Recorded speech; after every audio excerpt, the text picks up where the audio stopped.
Hello hello hello. तो बच्चों हम सीखने वाले हैं कंपोनेंट्स बिटवीन द वेक्टर्स। ये कंपोनेंट्स होते क्या हैं और ये कहाँ काम आते हैं।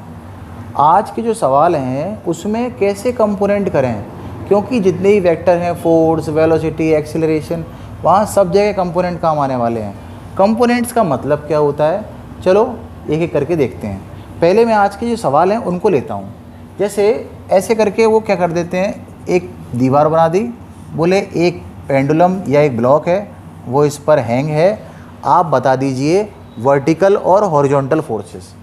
अब ये जो एक डाउनवर्ड फोर्स होता है इसे mg कहते हैं। क्लास 9th में आप जानते होंगे कि हमेशा नीचे लगता है, लेकिन इस पे लगने वाले बाकी फोर्स, इस टेंशन की कैसे निकालेंगे, इसका कैसे निकालेंगे, क्योंकि हमें या तो वर्टिकल फोर्स या हॉरिजॉन्टल, मतलब ये है y एक्सिस और ये है x एक्सिस, इनके बारे में पता है, पर इस इंक्लाइंड फोर्स के बारे में नहीं पता। तो इस इंक्लाइंड फोर्स के दो टुकड़े करने को ही मैं कहता हूँ रेक्टेंगुलर कंपोनेंट। एक टुकड़ा होगा x एक्सिस के रेस्पेक्ट में और एक होगा y एक्सिस के रेस्पेक्ट में। ये डिसाइड करना कि कौन सा x है कौन सा y, ये वो खुद बताएंगे एंगल बना के। अगर वो एंगल बना देते हैं यूँ, तो मेरे बच्चों को मैं कहूँगा ये है बेस, और अगर वो एंगल बना देते हैं कुछ यूँ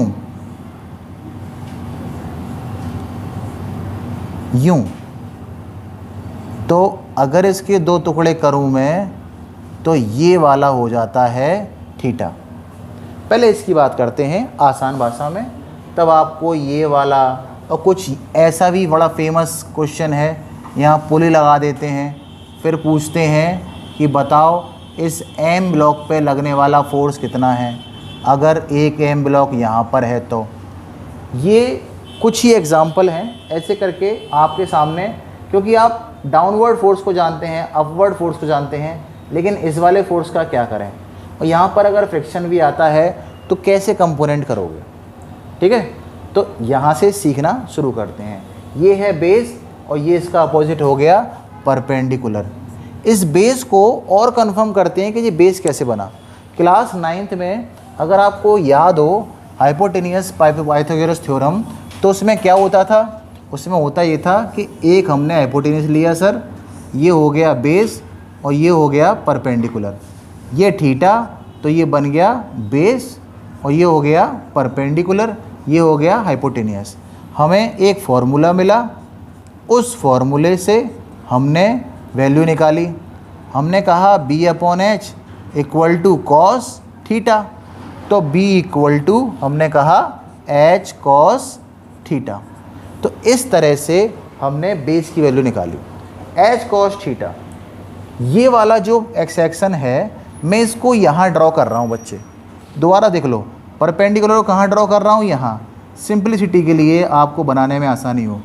तो ये वाला जो पोर्शन है जिसको मैं नाम देता हूँ ए बी, वो पैरेलली इसके बराबर है ए बी के। इंट्रोडक्शन वाला जो वीडियो मैंने बनाया था उसमें बताया था इक्वल वेक्टर्स क्या होते हैं, तो इसके इक्वली मैंने ऐसा ड्रॉ कर लिया है। तो अब मैं ऐसे नहीं करने वाला, मैं क्या करने वाला हूँ, एक वेक्टर लूँगा, उसका एक टेल के साथ एक हॉरिजॉन्टल, टेल के साथ एक वर्टिकल।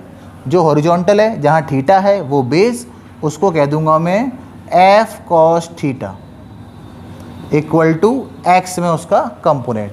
तो यहाँ पर आपको आई होप के समझ में आ गया होगा कि एक्स क्या है, और ये है एफ वाई थीटा, मतलब साइन थीटा, तो ये एफ वाई में आ गया, समझ में आ गया। अब मैं एक छोटा सा एग्जांपल लेता हूँ क्लास 9 से, फिर आते हैं 11th में, देखते हैं कितना इफेक्टिव काम करेगा। आपके टीचर ने बताया कि फोर्स अप्लाई करोगे तो ऑब्जेक्ट मूव करेगा। ज़रा देखें ऐसा होता है कि नहीं। बिल्कुल होगा सर, बिल्कुल होगा। अगर मैं किसी भी बॉल पर फोर्स अप्लाई करूँगा तो आप बता दीजिए इसका एक्सेलरेशन क्या होगा।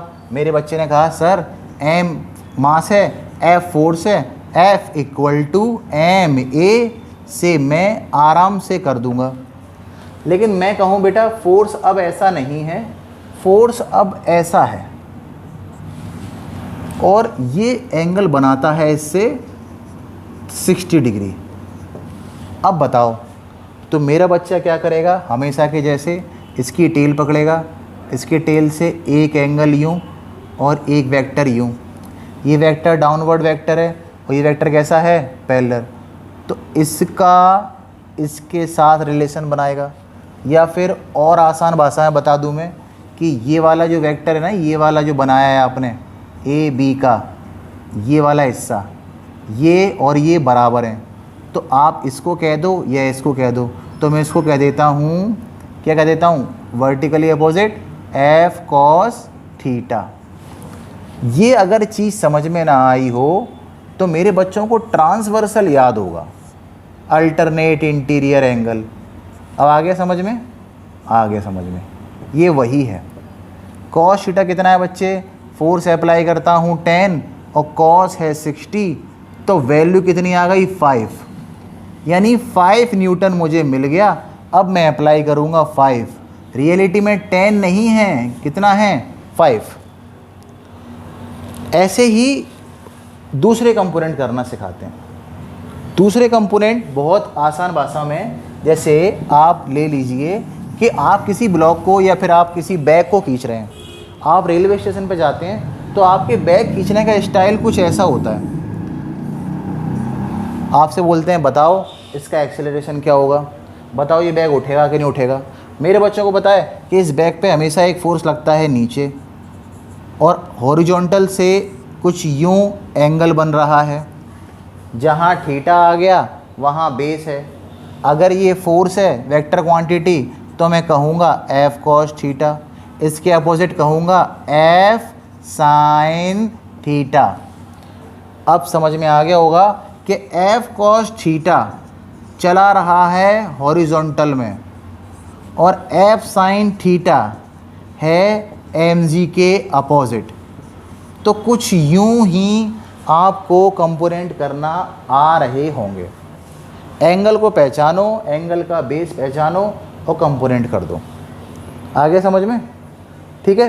तो F cos theta equal to M A. Sir F cos theta की वैल्यू कैसे मिलेगी, चलो फिर से निकाल लेते हैं। ये हो गया 20 और ये कितना ले लिया मैंने 60, 30, 45, जो भी वैल्यू मिलेगी आप उसमें पुट करना। यहाँ पुट कर देते हैं। सर एफ कितना है 20, कॉस कितना हो गया 60, कॉस 60 होता है हाफ, तो वैल्यू आ गई 10 एम ए। एक और मिल जाए मैं एक्सीलरेशन आराम से निकाल दूंगा।